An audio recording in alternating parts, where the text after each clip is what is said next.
கேட்பார். தாமதித்தாலும் நீ காத்திரு, இயேசு இன்று ஜெபம் கேட்பார். நினைப்பதற்கும் நாம் ஜெபிப்பதற்கும் அதிகமாக அவர் செய்திடுவார்.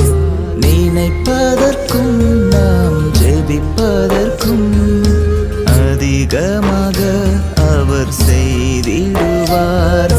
தாமதித்தாலும் நீ காத்திரு, இயேசு இன்று ஜெபம் கேட்பார்.